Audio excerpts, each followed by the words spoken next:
Históricamente, Estados Unidos ha recibido, aunque no necesariamente con los brazos abiertos, a inmigrantes de todas partes del mundo. El sistema migratorio de este país es uno de los más generosos del mundo, ya que permite que los inmigrantes legales soliciten visas y la residencia legal para sus familiares, aunque no sean inmediatos. Pero el presidente Donald Trump quiere cambiar el enfoque. Dice que en vez de un sistema que permita la entrada de personas con vínculos familiares, es preferible la entrada de personas que tengan una educación elevada e ingresos económicos considerables para que su aportación al país tenga un mayor impacto. Sin embargo, grupos pro-inmigrantes dicen que el enfoque del presidente en las contribuciones que han hecho generaciones de migrantes sin educación universitaria, quienes con su mano de obra han sido el soporte de industrias como la agrícola, manufacturera y hotelera, entre otras. Juan Carlos Hidalgo es analista para América Latina en el Cato Institute. Nos acompaña en vivo desde nuestros estudios en Washington para analizar este nuevo enfoque inmigratorio. Juan Carlos, bienvenido. Gracias por acompañarnos aquí en CNN Dinero. Para empezar, déjame preguntarte, alejándonos de la política, alejándonos de las pasiones, porque este tema se vuelve bastante acalorado cuando uno mete los sentimientos de las personas. Hablemos estrictamente de economía. ¿Qué dicen los números? ¿Qué es lo que necesita la economía de Estados Unidos? ¿Qué tipo de inmigrante? ¿Necesita profesionistas con educación elevada? ¿Necesita mano de obra? ¿Qué es lo que necesita, Juan Carlos? Buenas noches. Los estudios dicen que la inmigración beneficia a la economía. La Academia Nacional de Ciencias publicó una reseña hace poco de una gran cantidad de estudios que se han hecho sobre los efectos económicos de la migración y encontró que la inmigración beneficia el crecimiento económico y por lo tanto beneficia el crecimiento de los salarios, la innovación y el rendimiento de los factores de producción. Inmigración en general. La inmigración general, y es que esa es la cuestión. El enfoque de algunos, como se trata de presentar en este proyecto de ley, que RACE Act, es de que premiar la migración calificada sobre la migración no calificada. Sin embargo, recordemos de que muchos de los sectores más dinámicos de la economía estadounidense requieren mano de obra no calificada. Y estamos hablando de la agricultura, estamos hablando de la construcción, estamos hablando de los servicios.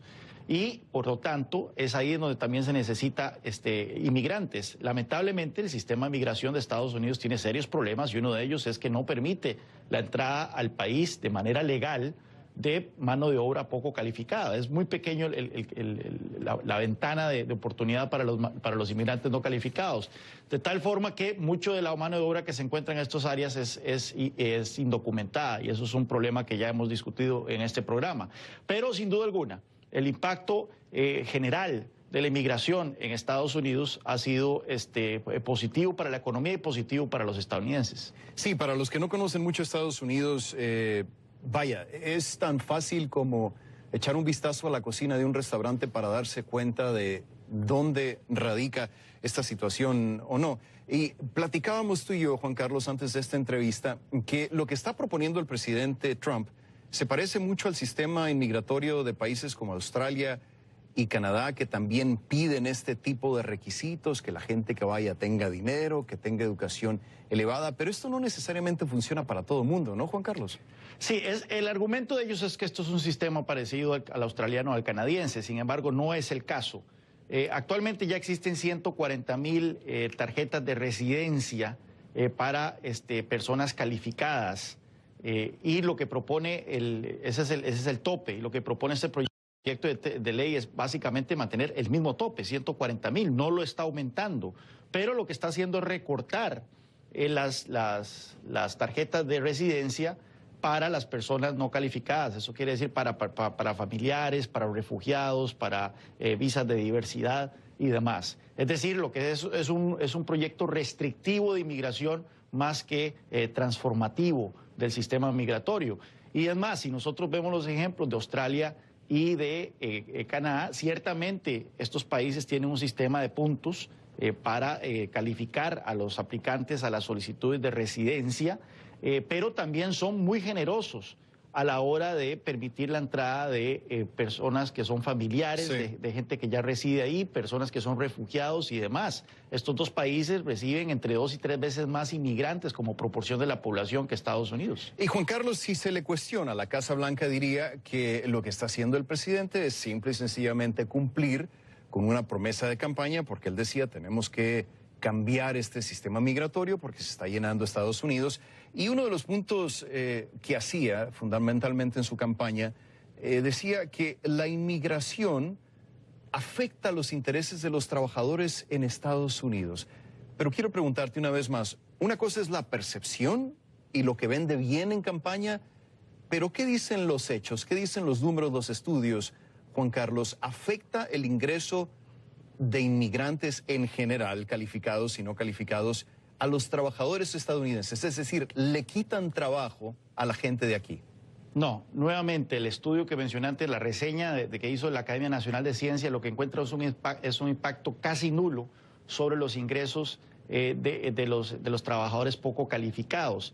Hay un estudio de George Borjas, que es un economista de Harvard University, que encontró que para los trabajadores que no concluyeron secundaria hay un impacto negativo a lo largo de 10 años de menos 1,7%. Sobre sus ingresos, producto de la migración, porque la mano de obra migrante no calificada compite directamente con la mano de obra nativa no calificada. Pero es muy mínimo, un menos 1,7%. Pero tenemos que tener en cuenta una cosa, el porcentaje de la población adulta de Estados Unidos que no terminó secundaria es 9,4% apenas.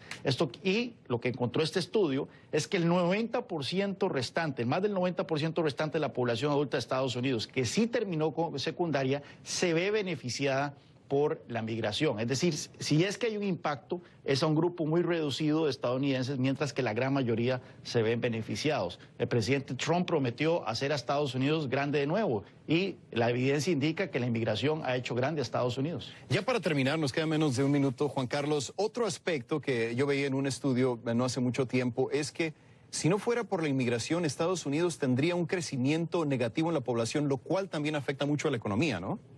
También, si nosotros comparamos, por ejemplo, con países europeos que ya están viendo casos muy dramáticos, como el caso de Alemania, aun cuando con el influjo que ha tenido de refugiados en el último año, son países que ya están perdiendo población y esto sin duda alguna tiene impacto económico.